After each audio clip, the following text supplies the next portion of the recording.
It's to my understanding, sir, that many people do not need to remove their hat. I'm asking about your situation. Explain it to me. Yes, I believe mine is similar because spiritually, I believe I lose power when I expose my head fully. So I'd prefer not to remove my hat because I feel like I need power in here. All right, leaves Mr. Richmond's 2 cases 24M 251925M 1312. Mr. Richmond, come on, join your attorney, please.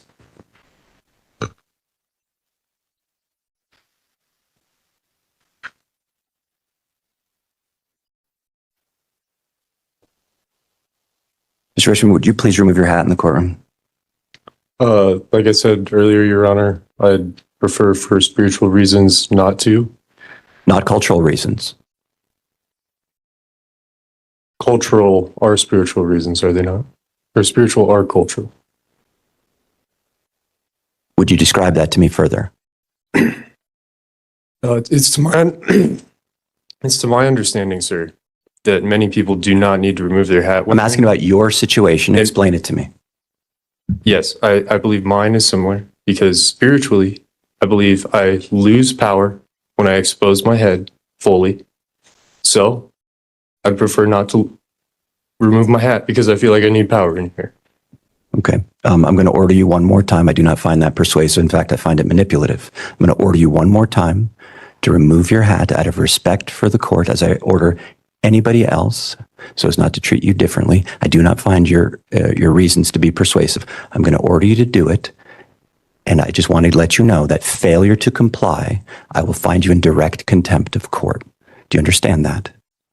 As long as you understand, you're asking me to yield my power spiritually in a literal sense. This is what you're doing. This is what you've done last time. This is what you guys always do. And, you know, I think that's really... I don't understand your answer. I'm ordering you to remove it again with you understanding the consequences. Do you understand the consequences of failure to remove your hat? Can you please explain them? Yes, I will hold you in direct contempt of court, finding that after repeated warnings, you failed to comply with the court's order and that it undermines the dignity and the authority of this court. And specifically, I don't find your reason to be persuasive. Do you understand? Not fully. So do I get to wear my hat next time? That's what I'm trying to understand. I'm talking about this time. We'll worry about next time. Do you understand that if you fail to comply, I will hold you in direct contempt? So I'm going to be held for 24 hours while it's cold out? I have no idea what the consequences are going to be. You will be sentenced on direct contempt, and I'll allow you to make any statement you want in mitigation. I'll hear from your attorney as well, and then I'll decide. You may not go into custody at all, or you may, or there may be some other consequence. Okay. What is your response to my final order to remove your hat? Sir, I really insist on this, and I feel really strongly spiritually about it, and it's time for me to take the consequences of that.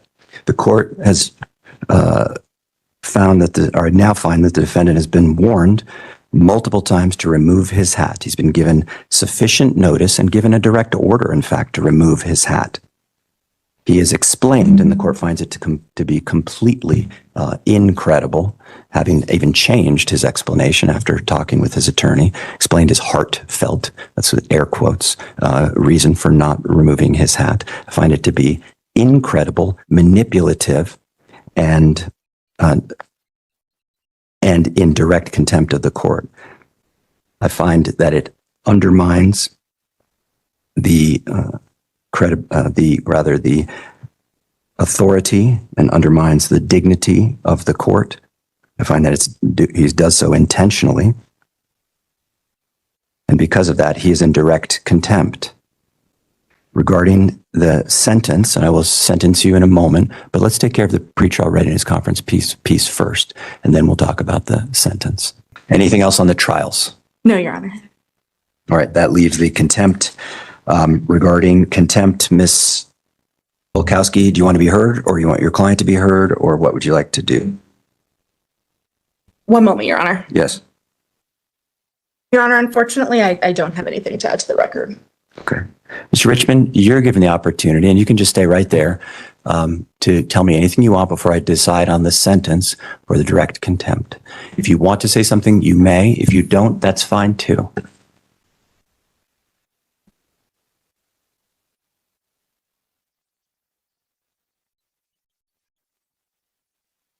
I don't want to say much, but I mean, all there is to say that it's like a religion to me. It's personal.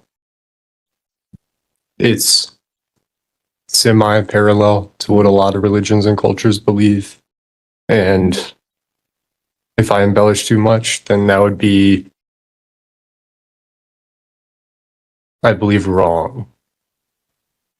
If you embellish, you mean add more to it? Yeah, like that is part of my belief. Okay, I got it. And that is part of, call it spiritual, religion, cultural. I don't care what you call it. Okay, thank you. I'm not going to call it anything.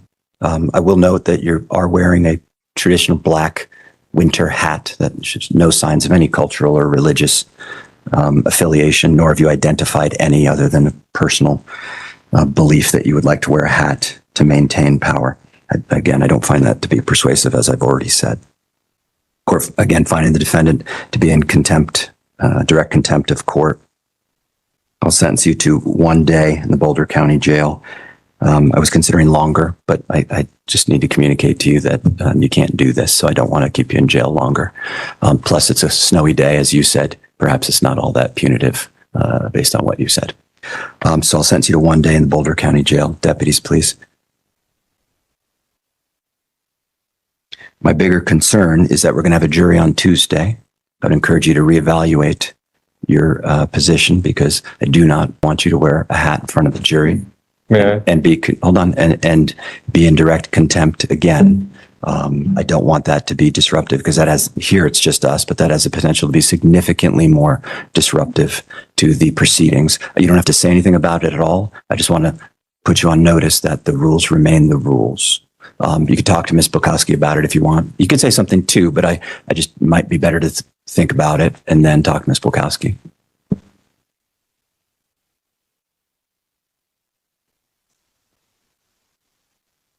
Yes. Yes, thank you.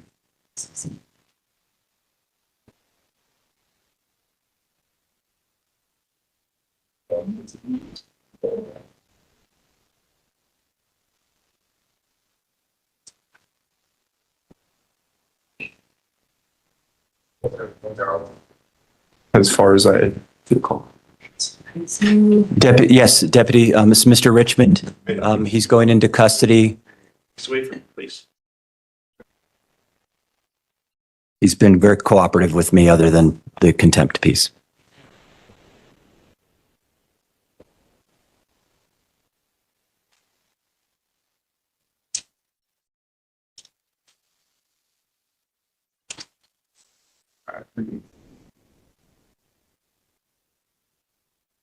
And so the record's clear.